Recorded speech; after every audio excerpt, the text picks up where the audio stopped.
அருட்தந்தை யோகிராஜ் வேதாத்ரி மகரிஷி அவர்கள் வடிவமைத்த ஆத்ம சாந்தி தவம். இந்த தவத்தினை நாம செய்வதன் இல்ல, எப்படி செய்வதனால ஏற்படக்கூடிய நன்மைகள் என்ன, நமக்கு என்ன நன்மை, மறைந்த பாலசுப்ரமணியம் ஆன்மாவுக்கு என்ன நன்மை அப்படிங்கிறதையும் நாம தெளிவாக புரிந்து உணர்ந்து கொண்டால் தவம் செய்யும் பொழுது நமக்கு ஒரு மன நிறைவு கிடைக்கும்.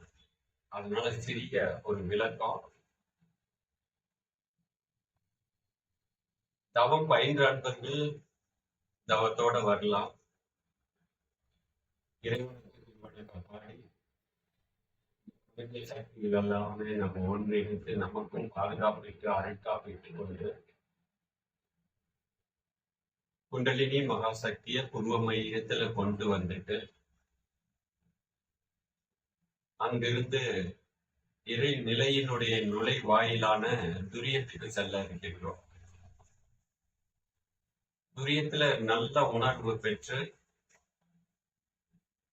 இந்த ஆற்றலையும் எடுத்துக்கொண்டு துவாதசாங்க வழியாக சந்திரன் சூரியன் சக்தி களத்திற்கு செல்கின்றோம். அந்த சக்தி களத்துல முன்பே இருக்கக்கூடிய ஞானிகள், மகான்கள், சித்தர்கள், சான்றோர்கள், ரிஷிகள், முனிவர்கள், நம் முன்னோர்கள், அமைதியடைந்த நம் முன்னோர்கள் இந்த சக்தி களத்தினுடைய மைய பகுதியில இருக்கிறாங்க ஆற்றலோடு. ஏன்னா எல்லா பெரியோர்களும் சான்றோர்களும் ரிஷிகளும் அங்க ஒருமித்து இருக்கிறதுனால அதுக்கு மாபெரும் சக்தி இருக்கு. அதுல மையத்துல இருக்கிறாங்க. அந்த மையத்துல அந்த பெரியோர்களோடு நம்மளுடைய மறைந்த பாலசுப்ரமணியனுடைய ஆத்மாவை அந்த சான்றோர்கள், ரிஷிகள், மகான்களோடு நாம ஒன்று இணைக்கிறோம். அது பெரிய ஆற்றல் களமாக மாறிவிடும். அதனால அவர் ஒரு உடம்புல இருந்து செய்த அந்த சேவைய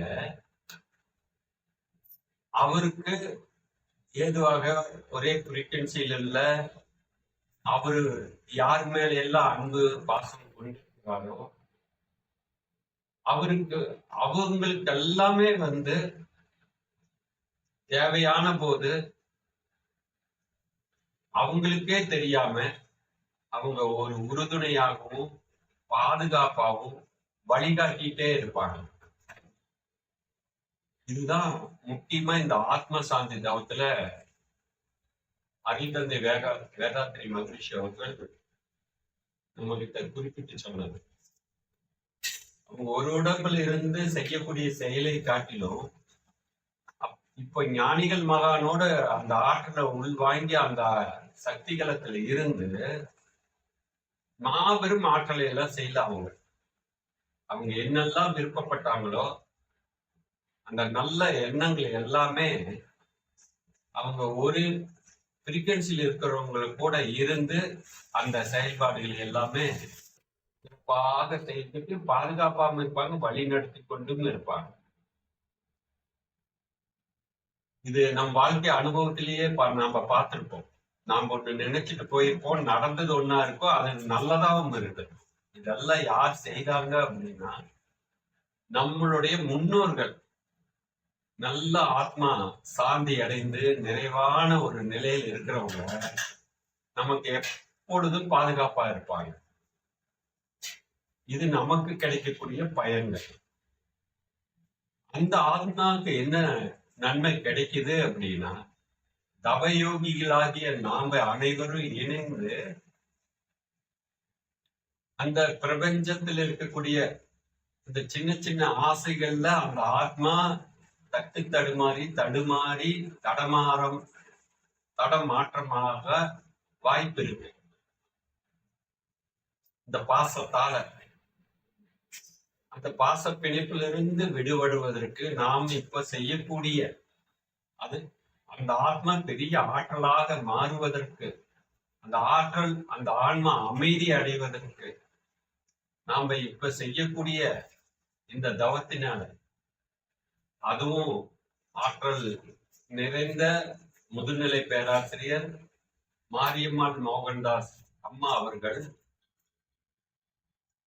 வேதாத்திரியோடு பயணம் பல ஆண்டு காலம் செய்ததுனால, பல ஆண்டு காலம் எந்த சிந்தனையில் இல்லாம தவம் தவம் என்று தவ யோகியாக இருப்பதனால, தவசியாக இருப்பதனால, அவர்களோடு நாம இந்த ஆத்ம சாந்தி தவம் செய்யும் பொழுது நமக்கு முழுமையாக இந்த தவம் தெரியலினாலும் வரலினாலும் அவங்களுடைய தவ ஆற்றலோட இந்த பிரபஞ்சத்துல பயணம் பண்ணி சக்திகளத்துல போய் அந்த ஆத்மாவை எடுத்து அந்த பெரிய ஞானிகளோட இணைப்பதற்கு நம்மளாலே முடியும்.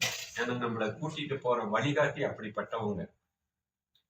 அவங்க மூலியமா நாம கே பாலசுப்ரமணியனுடைய அந்த ஆத்மாவை அந்த சக்தி கலத்தோடு கரைத்து அதை அமிர்தி வர செய்து ஆற்றல் பெற செய்து விட்டு அங்கிருந்து நம்ம எல்லாரும் சுத்த வெளிக்கு போவோம். அங்க சுத்த வெளியில ஒண்ணுமே இல்லை, ஆனா எல்லாம் அங்கதான் இருக்கு. அங்க நம்மளை தூய்மை செய்து கொள்கிறோம், பரிபூர்ணமா நம்மளை தூய்மை செய்து கொள்கிறோம். நாம் செய்த அந்த செயல்களினுடைய ஆற்றலை அங்க நாம கொடுத்துட்டு மேல போய் நம்ம கிட்ட இருக்கக்கூடிய வேண்டாத கற்பனை சக்திகள் அதை எல்லாத்தையுமே அங்க விட்டுட்டு தூய்மை ஆயிட்டு லகுவாக மறுபடியும் சக்திகளை வந்து சூரியன் வந்து சந்திரன் வந்து துவாதசாங்கத்துல நின்று எல்லாரும் அவங்க துரிய நிலைக்கு போயிடுறோம். அங்கிருந்து அந்த ஆற்றலை நம்ம உடல் முழுவதும் பரவ விட்டுட்டு நாமும் அமைதி பெறுறோம். இதுல முக்கியமா ஒண்ணு,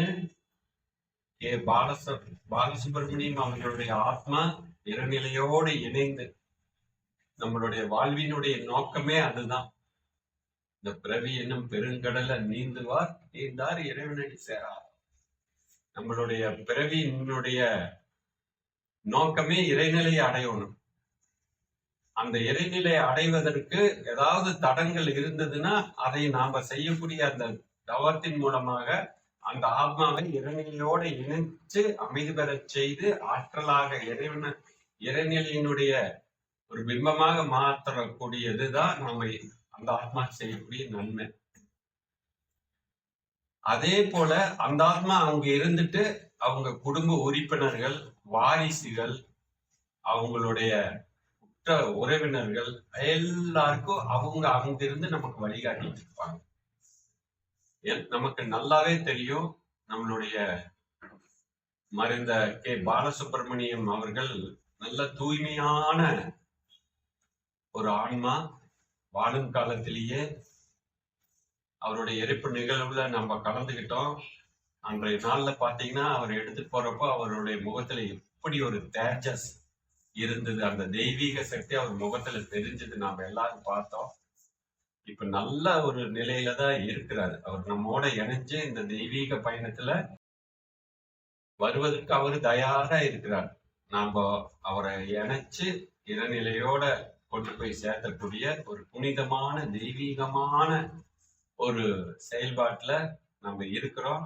அதற்கு நமக்கு உறுதுணையாக வேதலோக அன்பு நிலை அறக்கட்டளையின் நிறுவனர் முதுநிலை பேராசிரியர் மாரியம்மாள் மோகன்தாஸ் அம்மா அவர்கள் நடத்தி கொடுக்குமாறு உங்களின் சார்பாக பணிவன்போடு கேட்டுக்கொள்கிறேன். வாழ்க வளமுடன்.